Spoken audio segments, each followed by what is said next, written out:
Cancer, bonjour à toutes et bonjour à tous. J'espère que vous allez très très bien et je suis ravie de vous retrouver pour cette nouvelle vidéo dans laquelle nous allons parler des énergies qui seront peut-être les vôtres, hein, si ça a du sens, pour le premier semestre de l'année 2024. Tout d'abord, merci beaucoup pour votre présence, vraiment. Je vais vous inviter à garder à l'esprit qu'on est sur un tirage qui est très général, donc je vous demande s'il vous plaît de garder beaucoup de recul par rapport à ce que je dis. Ce sont des pistes de réflexion plus qu'autre chose. Donc ici, j'ai utilisé deux jeux. Un premier jeu qui me permet, on va dire, d'explorer trois grands thèmes. Ici, la première ligne, on va parler d'évolution possible, que ce soit personnel, que ce soit un peu plus général, on va voir ça. La deuxième ligne qui nous permet d'aborder la sphère professionnelle et la troisième ligne qui est un peu plus axée sur la sphère sentimentale, relationnelle et émotionnelle.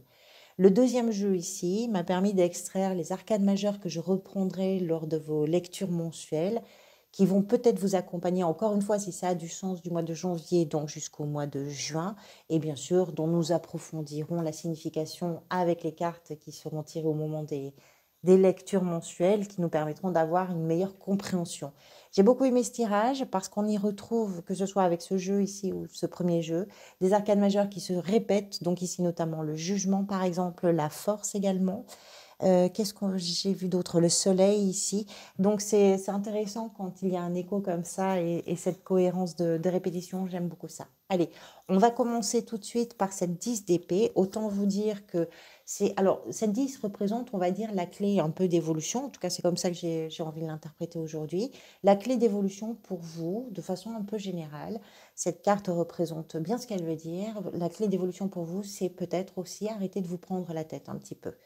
On voit un personnage central avec 10 mains. Chacune de ses mains tient une aiguille. Les aiguilles sont plantées dans la tête. Ça nous parle bien de vos obsessions, ça nous parle de vos idées anxiogènes, ça nous parle de vos phobies, ça nous parle de vos peurs, ça nous parle de vos insomnies, ça nous parle de tout ce qui vous blesse et qui vous empêche de pouvoir et qui vous empêche d'avoir l'esprit tranquille. En réalité, c'est ça. Dans la mesure où cette clé se présente, cette carte, pardonnez-moi, se présente comme une clé d'évolution, ça veut bien dire que pour vous, ce semestre pourrait être la clé de déverrouillage. Pourquoi? Parce que cette carte nous parle de votre fatigue psychologique et nous parle aussi pour certains et certaines d'entre vous possiblement de votre fatigue physique. Quand on dort mal, quand on est anxieux, quand on se prend la tête, quand on a des idées un peu sombres, quand on est submergé par le poids des peurs, des inquiétudes, etc., ben forcément, le physique se met un petit peu en veille lui aussi et le corps peut parfois envoyer des signaux en disant ce serait bien de respirer mieux. Alors, ce qui est bien ici, c'est qu'on a quand même le soleil deux fois. Ce qui est étonnant, je vais vous dire, il y a quand même quelque chose qui est assez surprenant. La première ligne d'évolution générale, ce sont des énergies qui sont assez lourdes, qui vont quand même vers la force. Donc on a une perspective qui est très positive. Mais cette perspective positive doit d'abord traverser trois cartes d'énergie pesantes. Alors que professionnellement, j'ai envie de vous dire, il y a de jolies choses qui se passent et dans la sphère sentimentale aussi. Donc, je ne sais pas trop pourquoi on a cette... Peut-être que ça a du sens pour vous. On va continuer, vous allez comprendre. Il se passe peut-être quelque chose dans votre vie qui n'est pas forcément lié au professionnel, qui n'est pas forcément lié non plus au sentimental et à l'émotionnel. Il se passe peut-être quelque chose là qui est un peu lourd pour vous à gérer et dont vous avez aussi envie de vous émanciper. Le jugement ici représente ce que vous aimeriez manifester. C'est une renaissance, le jugement. Alors, ce n'est pas une renaissance facile, mais en même temps, on comprend bien que renaître d'une période où on laisse les idées, les conditionnements psychologiques, la fatigue, etc., les peurs, les phobies, les angoisses, les insomnies, etc., quand on laisse tout ça prendre la place et l'espace, forcément, bah, renaître de tout ça, c'est pas évident, mais c'est ce que vous voulez manifester. C'est renaître littéralement. Vous avez besoin de vous rapprocher de vous rapprocher de ce que vous aimez, de ce que vous ressentez. Vous avez besoin également d'être, on va dire, en accord et en cohérence avec vos désirs, avec vos envies, avec vos idées, avec vos émotions. C'est pas simple. C'est pas simple de se dépouiller parce que ce sont aussi peut-être des modes de fonctionnement qui sont ancrés, qui sont en place depuis un moment. Donc c'est pas toujours simple. Encore une fois, le jugement, ben, c'est aussi accepter de faire possiblement le deuil de certaines choses. Ça peut être de certaines croyances, ça peut être d'idées, ça peut être de relations, ça peut être vraiment, ça peut être très très large. Mais c'est pour vous surtout une occasion de vous présenter différemment aux autres, au monde, de vous présenter différemment dans vos relations, dans vos projets, voilà. Ce qui peut venir vous aider, la 5 de denier, eh bien oui, c'est ça, c'est de dépasser vos peurs. La 5 de denier est une carte d'instabilité. Alors, autant avec la 10 d'épée et le jugement, on est dans des énergies qui sont lourdes. Ici, l'instabilité est surmontable. Ce qui peut venir vous aider, c'est de comprendre que vos peurs du manque n'ont peut-être du manque de tout, hein. Ça peut être du manque d'argent, ça peut être du manque d'amour, ça peut être du manque euh, d'amis, de maison, je ne sais pas. C'est la peur du manque en général, le sentiment d'être seul, le sentiment d'être rejeté, le sentiment d'être abandonné. Mais ce ne sont pas des événements précis parfois. C'est-à-dire que vos peurs, elles, sont bien concrètes et bien réelles, mais souvent elles sont fondées. La peur, en réalité, ce n'est pas quelque chose qui existe ailleurs que dans nos têtes. On appréhende des choses parce qu'on a vécu certaines choses, ou on appréhende parce qu'on prête aux autres une façon d'être, une façon de penser, etc. Et la réalité, c'est que à aborder les situations, les relations, les gens avec ces peurs-là, ça fausse complètement la donne.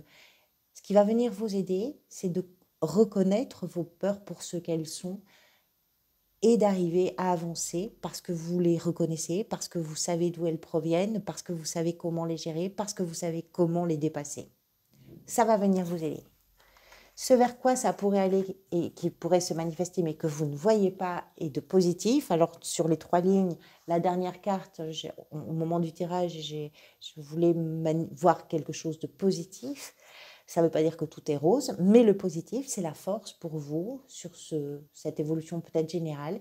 La force, c'est une carte qui nous parle de votre sang-froid, qui nous parle de votre endurance, qui nous parle aussi de votre puissance à résister, mais pas à résister dans le mauvais sens. Parfois, résister, c'est pas très intéressant parce que c'est aussi ne pas accompagner les changements. Les changements, là, c'est aussi ce que vous voulez. La renaissance, c'est ce que vous voulez. C'est pas simple, mais c'est ce que vous voulez. C'est du changement. C'est comme si quelque chose en vous vous disait maintenant, ça ne peut pas continuer comme ça. Il faut que quelque chose change. La force que vous tirez de ça, elle est puissante, elle est déterminée, elle est incontournable. Et on va dire que c'est, alors la force, on la retrouve ici c'est le mois de mai. Donc il faut quand même peut-être aussi toute cette traversée. Elle n'arrive pas comme ça, c'est pas quelque chose qui arrive comme ça. C'est quelque chose qui se travaille, qui se met en place, et c'est quelque chose qui vous demande probablement des efforts. Mais ce qu'elle nous raconte, cette force, c'est que vous sortez de ce semestre avec beaucoup d'aplomb, avec beaucoup de puissance, avec une capacité différente, déterminée, volontaire, solide à aller vers les choses. Et on parlait ici de ce qui pourrait vous aider, on parle de vos peurs. La force, c'est exactement ça. C'est être capable de cohabiter, mais surtout de dépasser les peurs. Dans la sphère professionnelle, alors là, c'était un peu surprenant parce que 2 cartes ont sauté d'abord. La 8 de denier, j'ai failli les garder, mais c'était pas franc.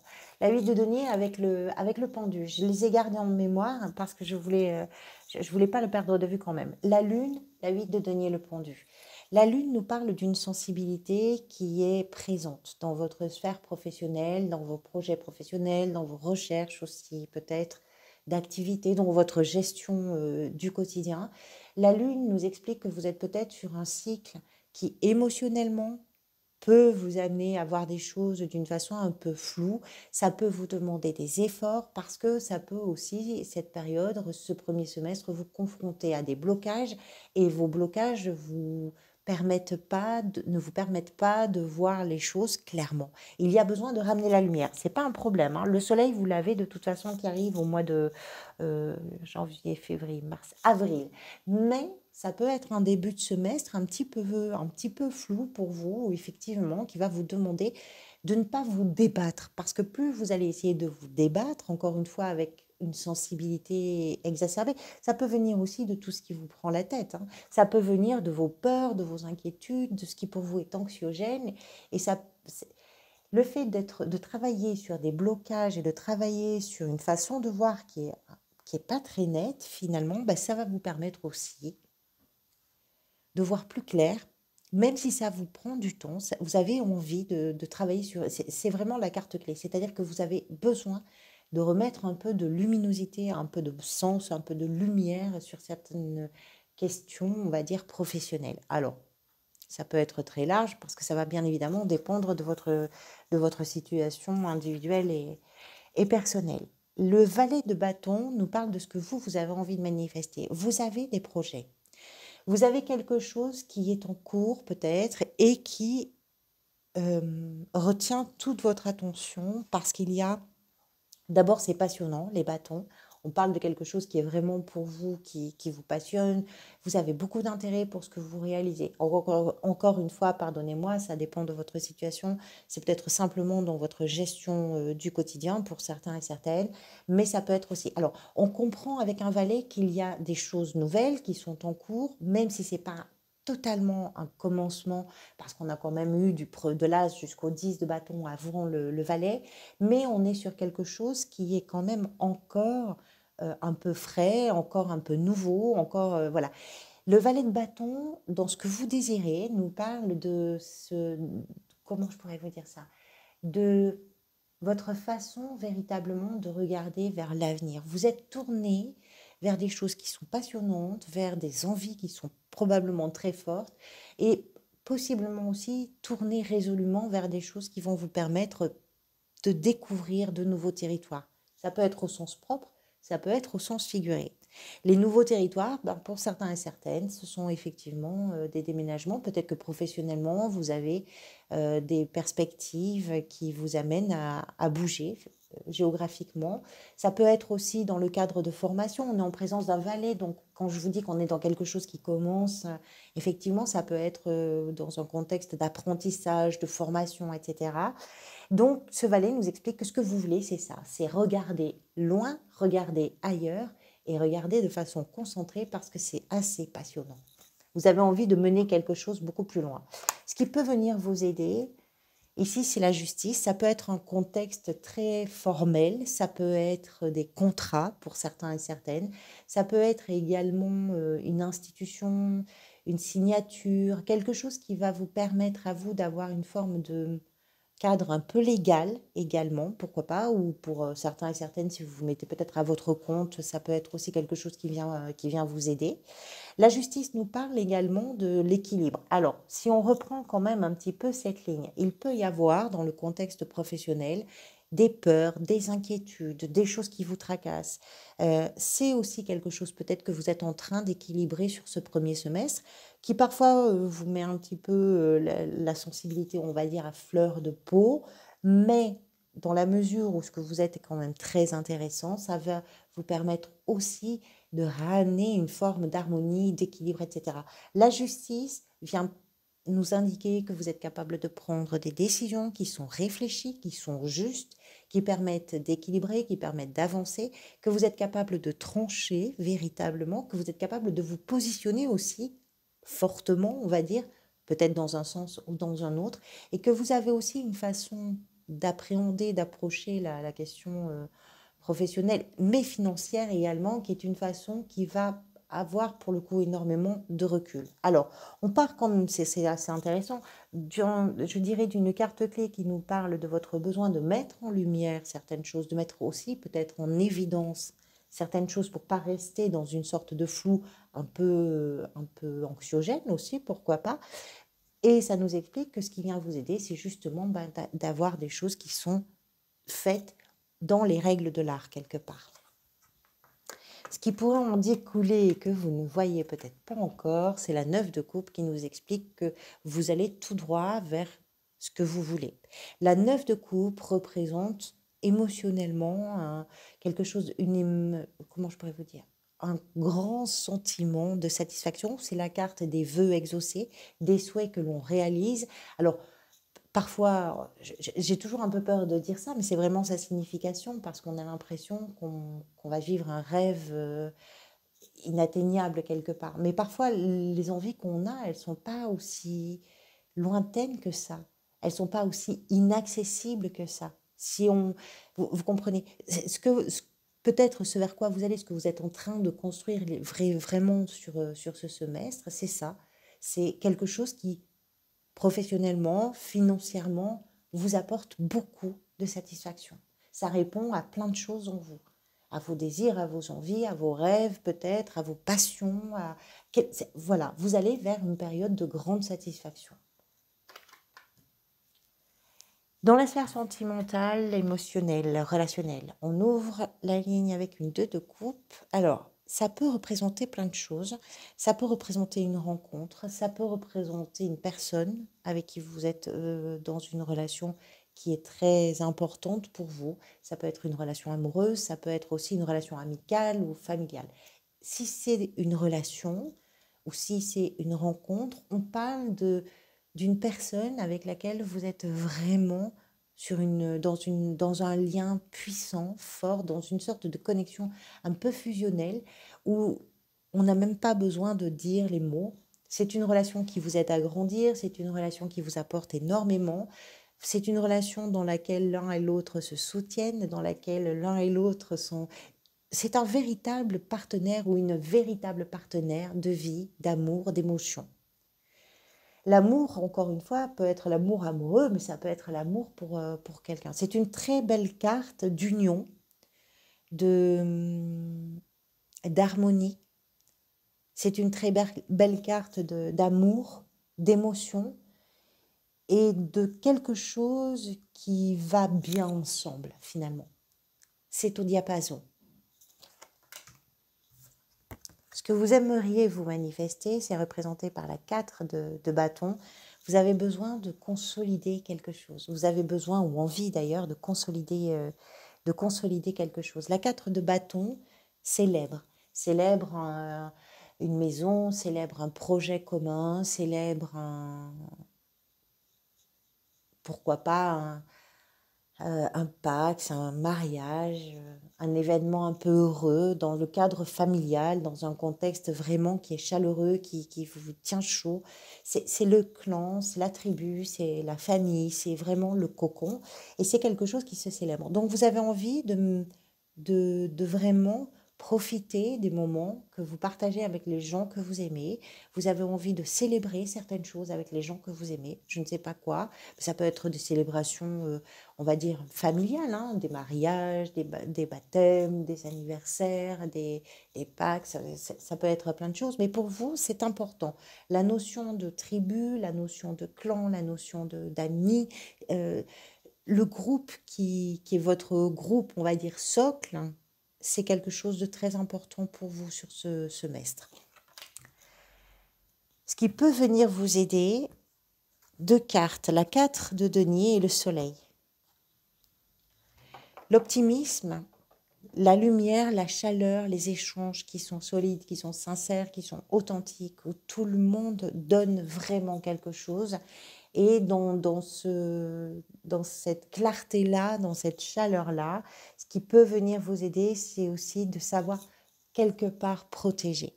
La 4 de denier, vous avez 2 4 d'ailleurs, c'est intéressant. La 4 de denier est une carte qui nous explique que l'on est capable, alors pas de défendre, mais de protéger ce que l'on a parce qu'on sait que c'est précieux. C'est pas une question d'avoir beaucoup de choses, c'est une question d'avoir conscience de la valeur des choses. Et c'est très différent. On n'a pas besoin d'une grande abondance. On n'est pas d'ailleurs avec une 4 de denier dans une grande abondance. Par contre, on est dans une carte qui nous explique que votre amour, que votre tendresse, que vos échanges d'amour et de tendresse, et encore une fois, ça peut être dans toutes vos relations, c'est quelque chose qui vous permet aussi de protéger ce que vous savez être de valeur dans vos relations. Ce qui pourrait se manifester, que vous ne voyez peut-être pas arriver, représenté par cette superbe 8 de denier qui voulait absolument venir dans votre jeu, c'est que Vous allez vers une période de construction. On voit un personnage qui est affairé à réaliser quelque chose dans une perspective d'amélioration. Vraiment, vous avez envie de faire des efforts, vous avez envie de construire, vous avez envie d'aller plus loin, vous avez envie d'aller dans vos relations vers quelque chose de mieux, quelque chose, même si ça vous demande de faire des efforts sur vous-même ou de faire des efforts aussi. Les relations, c'est aussi des efforts que l'on fait ensemble. Et puis on voit qu'il y a peut-être une relation ici qui prend vraiment la lumière et le devant de la scène. Vous êtes prêt et prête pour cette histoire, pour cette personne, dans cette relation, à mettre le paquet pour amener ça vers quelque chose qui soit vraiment agréable à vivre et vraiment une forme d'abondance. Les choses importantes, la valeur, l'aspect un peu précieux de ce que vous échangez, de vos liens, de votre amour, de vos tendresses, tout ça, même si ce n'est pas quelque chose qui est spectaculaire, vous avez pleinement conscience de l'importance de ce qui vous lie aux autres, aux gens que vous aimez en tout cas. Vous avez pleinement conscience de la fragilité aussi euh, des gens et des liens qui vous relient aux gens que vous aimez. Et je pense qu'il y a pour vous peut-être sur ce semestre l'idée que cette conscience-là vous amène, vous porte vers un véritable travail sur vous-même, mais qui va dans le sens du collectif. Mois par mois, comment ça peut se décliner? Le mois de janvier, c'est le diable. On commence par une carte un peu particulière parce qu'elle a des très très bons côtés et elle a des côtés beaucoup plus sombres. Et c'est toujours un peu particulier le diable. Ça va vraiment, on va dire, être un peu mieux défini avec les cartes qui vont venir la compléter sur la lecture mensuelle. Le diable représente d'une façon très générale ce qui a de l'emprise. Ça représente vos dépendances. Ça peut être des dépendances à des croyances, ça peut être des dépendances affectives, ça peut être des dépendances à des produits, à des modes de fonctionnement, ça peut être des dépendances à des pensées, ça peut être des choses que vous avez mis en place et qui font que vous êtes dans une sous-estimation de vos capacités, de vos compétences, de vos qualités, mais avec une intelligence rare, parce que tout ce qui est un peu tordu quelque part avec le diable, c'est tordu avec beaucoup, beaucoup d'intelligence. Suffisamment d'intelligence en tout cas pour qu'on soit persuadé que c'est impossible de faire sans ce carcan, sans ces chaînes, sans ces croyances ancrées, voilà. Donc on verra bien sûr à ce moment-là, au mois de janvier, mais c'est une carte qui est intéressante parce qu'on parle de choses qui peuvent aller dans l'excès. Parfois c'est bien, parfois ça l'est moins, qui nous parle de vos instincts, qui nous parle de votre sexualité, qui nous parle également euh,